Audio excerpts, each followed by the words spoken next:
एक समय की बात है। किसी राज्य में एक व्यापारी रहा करता था। उस व्यापारी की एक छोटी सी बेटी थी, जिसका नाम था अला। अला बहुत ही प्यारी और नेक बच्ची थी। उसके पिता उससे बहुत प्यार करते थे और उसकी सारी जरूरतें पूरी करते थे। लेकिन अला की जिंदगी में एक चीज की कमी थी, वह थी उसकी माँ, जो उसे छोड़कर भगवान के घर चली गई थी। अला की इस कमी को पूरा करने के लिए उसके पिता ने दूसरी शादी कर ली। अला की नई माँ की दो बेटियां थीं। वह बहुत खुश थी कि माँ के साथ साथ उसे बहनें भी मिल गई थी। दोनों बहनें बहुत घमंडी थी, लेकिन अला उनसे प्यार करती थी और अपनी नई माँ को भी बहुत चाहती थी। अला की खुशियां ज्यादा दिन टिक नहीं पाईं। एक दिन जब उसके पिता अपने काम से किसी दूसरे शहर गए, तो फिर कभी वापस नहीं आए। अला पर तो मानो मुश्किलों का पहाड़ टूट गया हो। पिता का साया सर से उठते ही उसकी माँ और बहनें उसके घर की मालकिन हो गई और अला के साथ नौकरों जैसा बर्ताव करने लगी। उन्होंने घर के सारे नौकरों को निकाल दिया और अब अला ही घर का सारा काम करती। उसकी बहनों ने तो उसका कमरा भी उससे छीन लिया और उसे एक कोठरी में रहने के लिए छोड़ दिया। अला अपनी बहनों के पुराने कपड़े और जूते पहनती, सारा दिन उनके काम करती। कभी कभी तो अला इतनी थक जाती कि अंगीठी के पास ही सो जाती। अक्सर अला जब सुबह उठती तो अंगीठी की राख सिंडर उस पर पड़ी होती। उसकी बहनें उसे सिंडर अला कह के चिढ़ाती और इस तरह उसका नाम अला से सिंड्रेला हो गया। एक दिन राज्य में ऐलान हुआ कि महल में एक बहुत बड़ा आयोजन है और राज्य की सभी लड़कियों की बुलाया गया है, ताकि राजकुमार अपनी पसंद की लड़की से शादी कर सके। राज्य की सारी लड़कियां बहुत खुश और उत्साहित थीं। सिंड्रेला और उसकी बहनें भी अपनी किस्मत आजमाने को बेचैन थी। लेकिन फिर सिंड्रेला की ये खुशी उसकी सौतेली माँ को रास नहीं आए और उसने सिंड्रेला को महल में जाने से मना कर दिया। बेचारी सिंड्रेला दुखी मन से फिर अपने काम में लग गई और सोचती रही कि इस वक्त उसकी बहनें क्या कर रही होंगी और राजकुमार देखने में कैसा होगा। सिंड्रेला जब इन ख्यालों में खोई हुई थी, तभी वहां एक जादूगरनी आई। उसने सिंड्रेला को दुखी देखा तो उसकी मदद करनी चाहिए। सिंड्रेला ने सारी बात जादूगरनी को बताई।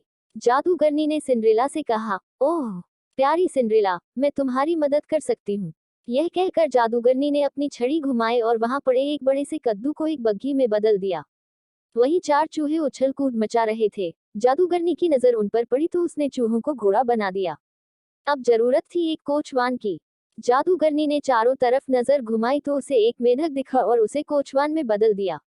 सिंड्रेला यह सब देख हैरान हो रही थी कि तभी जादूगरनी उसकी तरफ मुड़ी और अपनी जादू की छड़ी घुमा दी, और पलक झपकते ही सिंड्रेला के मटमैले और फटे हुए कपड़े साफ और सुंदर हो गए। उसके पैरों में टूटी हुई चप्पल की जगह सुंदर कांच की जूती आ गई। अब सिंड्रेला महल में जाने के लिए तैयार थी। जादूगरनी ने सिंड्रेला को विदा करते हुए कहा, बेटी तू अपनी इच्छा पूरी कर ले, लेकिन याद रखना रात 12 बजते ही यह सारा जादू खत्म हो जाएगा। सिंड्रेला जब महल पहुंची तो सबकी नजरें उसी को देखने लगी। वह बहुत ही सुंदर लग रही थी। राजकुमार ने जब उसके साथ डांस करना चाहा तो सिंड्रेला की सौतेली बहनों के साथ साथ वहां मौजूद सभी लड़कियां सिंड्रेला से जलने लगी। लेकिन कोई सिंड्रेला को पहचान नहीं पाया। राजकुमार ने उसे देखते ही फैसला कर लिया था कि वह इसी लड़की से शादी करेगा। सिंड्रेला भी राजकुमार की आंखों में ऐसी डूबी कि उसे जादूगरनी की बात याद ही नहीं रही। देखते ही देखते 12 बज गए। घंटी बजते ही सिंड्रेला को याद आया कि 12 बजे जादू खत्म हो जाना था। सिंड्रेला बिना राजकुमार से कुछ कहे वहां से भाग निकली। वह नहीं चाहती थी कि राजकुमार उसे उसके पुराने गंदे कपड़ों में देखे और उससे नफरत करे। भागते वक्त सिंड्रेला की कांच की एक जूती महल में ही छूट गई, जो राजकुमार ने उठा ली। राजकुमार ने बहुत कोशिश की सिंड्रेला को ढूंढने की, लेकिन वह उसे कहीं नहीं मिली। सबने राजकुमार से उसे भूल जाने को कहा, लेकिन राजकुमार सिंड्रेला को भूल नहीं पा रहा था। आखिरकार सारे राज्य में ऐलान हुआ कि जिस लड़की के पैरों में वह जूती आएगी, राजकुमार उसी से शादी करेंगे। राज्य में तो जैसे तूफान आ गया था।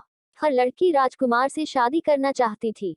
सभी लड़कियां अपने आप को उस कांच की जूती की मालकिन बताने लगी। लड़कियों के घर जा जाकर उन्हें जूती पहनाई गई, लेकिन उनमें से किसी को भी वह पूरी नहीं आई। आखिर में सिंड्रेला की बहनों की बारी आई। दोनों ने हर कोशिश की जूती पहनने की, लेकिन कोई फायदा नहीं हुआ। अब सबकी नजरें सिंड्रेला पर रुक गईं। सिंड्रेला ने जब उसे पहना तो वह जूती उसके पैर में आ गई जैसे उसी के लिए बनी हो। सिंड्रेला की सौतेली माँ और बहनें हैरान और परेशान हो गईं। किसी को भी उम्मीद नहीं थी कि वह सुंदर लड़की सिंड्रेला हो सकती है। राजकुमार ने जब सिंड्रेला से शादी के लिए पूछा तो सिंड्रेला ने खुशी खुशी हाँ कर दी। अगले ही दिन बड़ी धूमधाम के साथ सिंड्रेला की शादी राजकुमार से हो गई। राजकुमार और सिंड्रेला एक दूसरे के साथ बहुत खुश थे और एक दूसरे को बहुत चाहते थे। दूसरी तरफ सिंड्रेला की सौतेली माँ और बहनों को सिंड्रेला के साथ बुरा व्यवहार करने की सजा के रूप में राज्य छोड़कर जाना पड़ा।